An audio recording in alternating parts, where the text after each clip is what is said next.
In this video, we will discuss how to find solution to initial value problems using Laplace and inverse Laplace transforms. Recall that if you have the Laplace transform of the derivative, then you have a definition on how to obtain the Laplace transform of y, y prime, y double prime, and so on up to the nth order derivative of y. Now, if we let y of t as a function, that is a solution of the given differential equation, halimbawa of this form, f of t, y, y prime, y double prime up to the nth derivative of y equal to 0, such that the Laplace transform of y of t, or simply Laplace transform of y, is equal to f of s.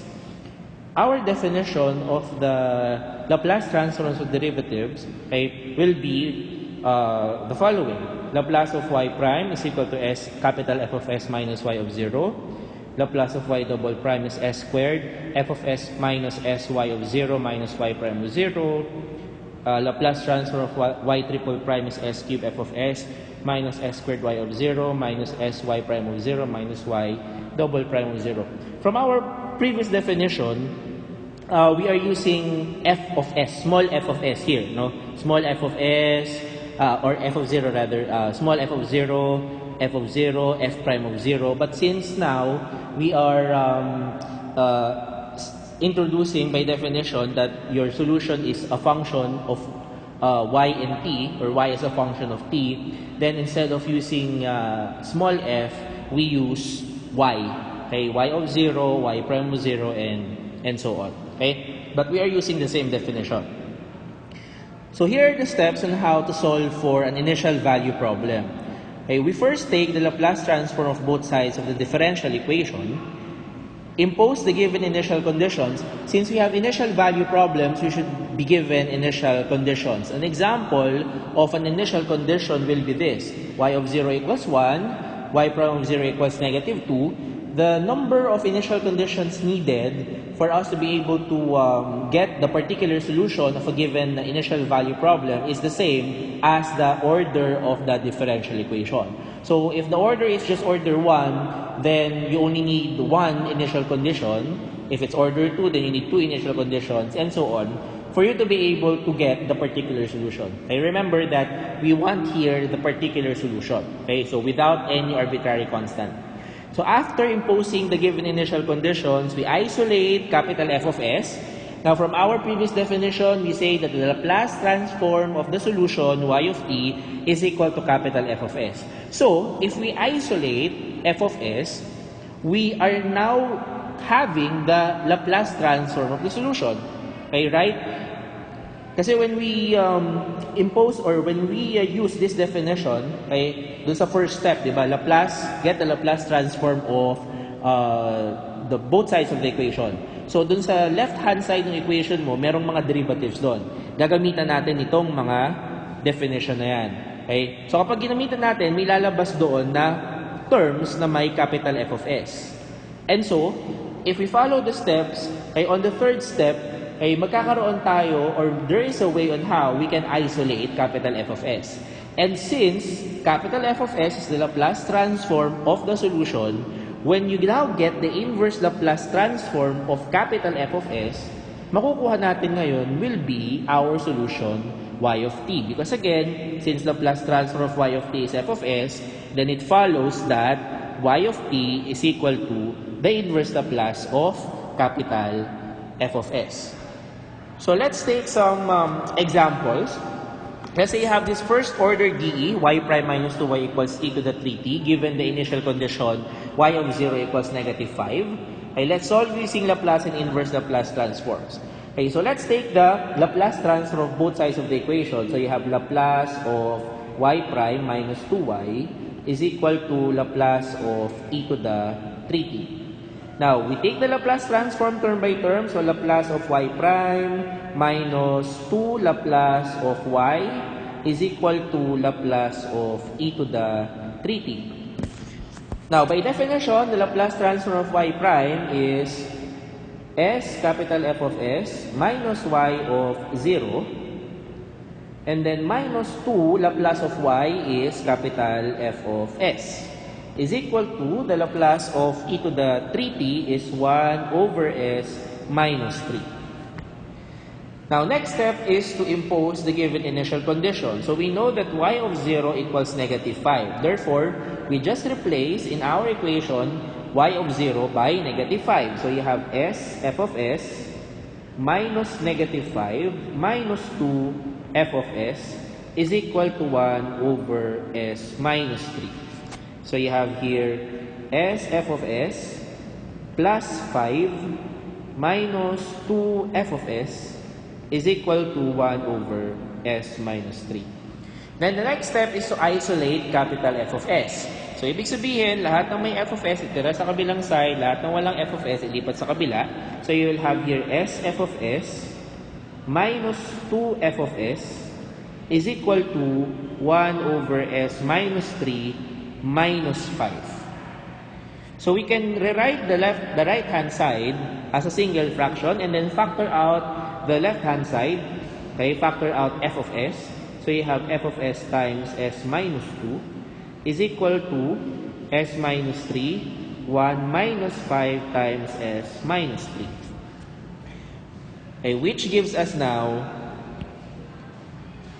f of s equals 1 minus 5s plus 15 over s minus 3 times s minus 2. When we divide both sides by s minus 2, then pupunta siya doon sa denominator nung right-hand side. Simplifying further, you'll have f of s equal to 16 minus 5s over s minus 3 times s minus 2. So you have now the Laplace transform of the solution. So this is just the Laplace transform of the solution. This is not the solution. Okay? Not yet the solution. Okay, so it's Laplace of y of t. Okay, so since what we want is y of t, we actually solve for the inverse Laplace of f of s. So y of t is equal to the inverse Laplace of 16 minus 5s over s minus 3 times s minus 2. Okay? So we can do this by partial fractions. 16 minus 5s over s minus 3 times s minus 2. This is just simply case 1. So we can write the partial fractions to be a over s minus 3 plus b over s minus 2. Multiply both sides by the denominator of the left-hand side. You'll have 16 minus 5s is equal to a times s minus 2 plus b times s minus 3. So ito, madali na lang siyang i-solve using substitution. So let s be equal to 2. We will be able to solve for b. 16 minus 5 times 2 is equal to b times 2 minus 3. So you have 6 is equal to negative b, or b is equal to negative 6. And then we let s be equal to positive 3. So we'll be able to solve for a. 16 minus 5 times 3 is equal to a times 3 minus 1.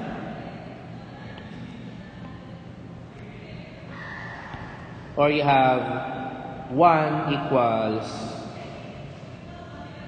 no. This one is 3 minus 2. Okay? So a times 3 minus 2, so you have 1 equals a. Or a equals 1. Okay, therefore,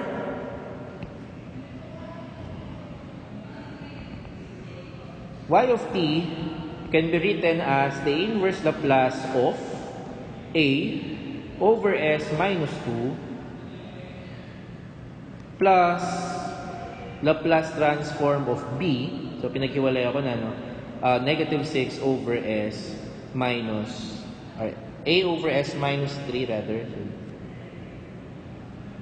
Should be minus 3. 1 over s minus 3 plus inverse Laplace of b over s minus 2. So you have negative 6 over s minus 2. Or this one will simply be equal to e to the 3t minus 6 e to the 2t.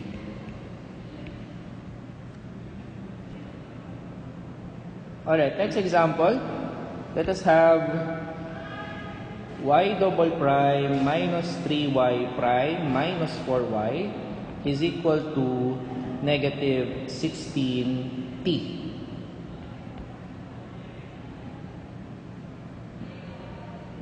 So you have here, so the initial conditions are y of 0 is negative 4 and y prime of 0 is negative 5. Since we have now second order differential equation, then you need two given initial conditions. So first step is to get the Laplace transform of both sides of the equation. So in this case, let's take it term by term. Laplace of y double prime minus 3 times Laplace of y prime minus 4 times Laplace of y is equal to negative 16 Laplace of t. Okay, just using the linearity property. Okay, so applying the definition, Laplace transform of derivatives, Laplace of y double prime is s squared capital F of s minus s y of 0 minus y prime of 0 minus 3 times Laplace transform of y prime is s f of s minus y of 0 minus 4 times Laplace transform of y is f of s is equal to negative 16 times the Laplace transform of t is 1 factorial over s raised to 1 plus 1. So if you simplify further, we have, and imposing the given initial conditions, then you have s squared f of s minus s times negative 4 minus y prime, so that's negative 5, minus 3 times s f of s minus negative 4 minus 4 f of s is equal to negative 16 over s squared. Simplify further, you have s squared f of s plus 4s plus 5 minus 3s f of s. Then you have here negative, negative, positive 4, and then you have negative 3, so you have negative 12 minus 4 f of s is equal to negative 16 over s squared. Isolate f of s, so you have here s squared f of s minus 3s f of s minus 4 f of s is equal to negative 16 over s squared minus 4s, so lipat to, and then 5 minus 12 is negative 7 plus 7.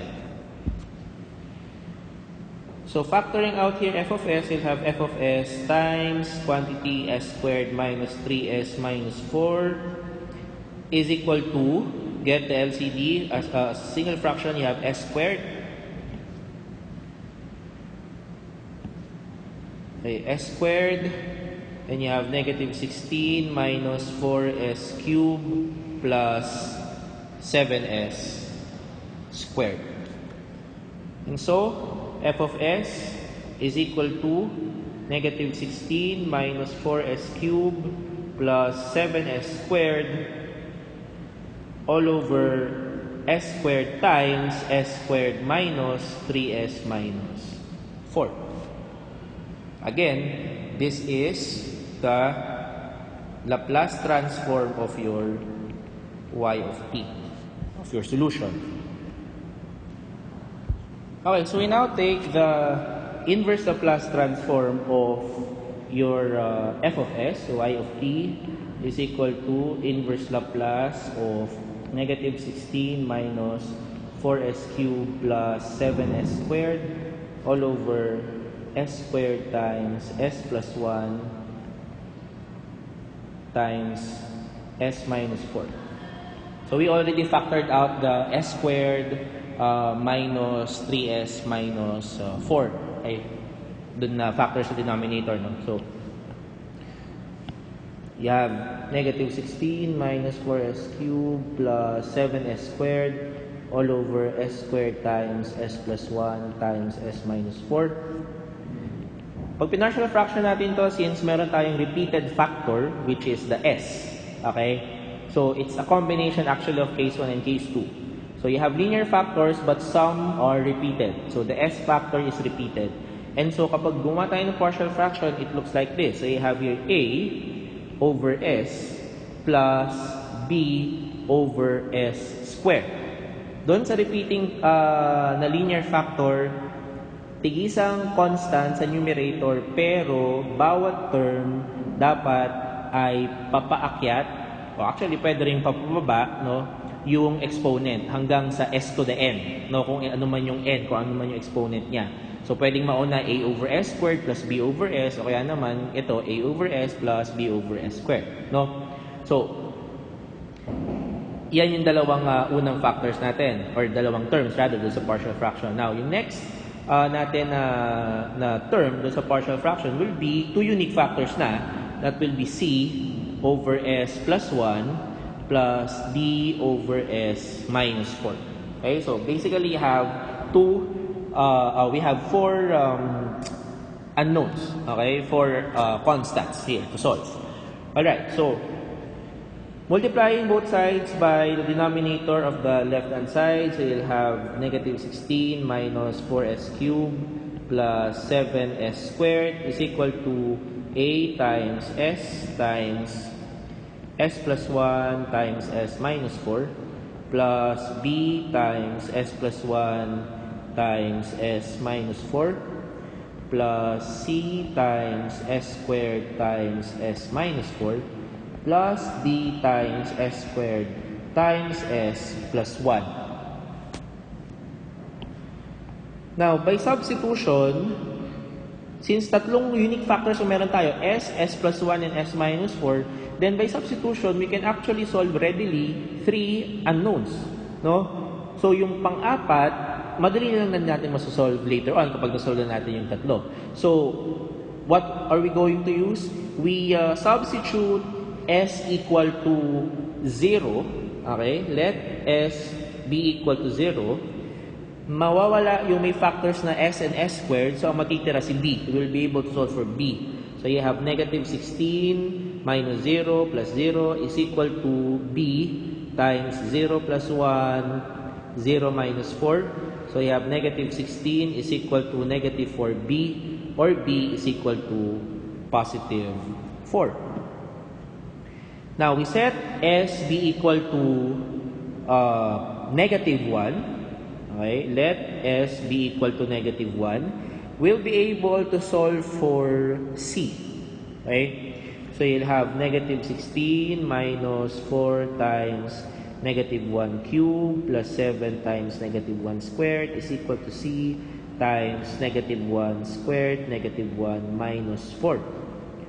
Or you have here negative 16 plus 4 minus or plus 7 is equal to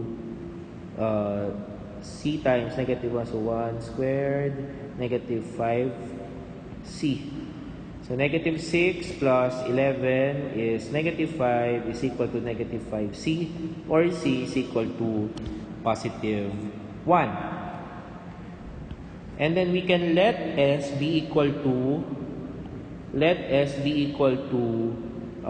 positive 4. Okay, let s be equal to positive 4, then we'll be able to solve for d. Okay, so you have negative 16 minus 4 times 4 cubed plus 7 times 4 squared is equal to d times 4 squared times 4 plus 1. Or you'll have here, simplify this one, you'll have left hand side, this is negative 160 is equal to 80d, or d is equal to negative 2. Now, since meron na tayong values ng b, c, and d, to solve for the value of a, we just need to plug in the values of B, C, and D that we obtained and plug in another arbitrary value for S. Now, since we use 0, -1, and 4 already, then we can use any other number. Then let's just use +1. Okay? Choosing +1 for S, and then having B is 4, C is 1, and D -2. Okay? So B is equal to 4, C is 1, and D is -2. And then setting S be equal to +1. Then you will have -16 minus 4 times 1 cube plus 7 times 1 squared is equal to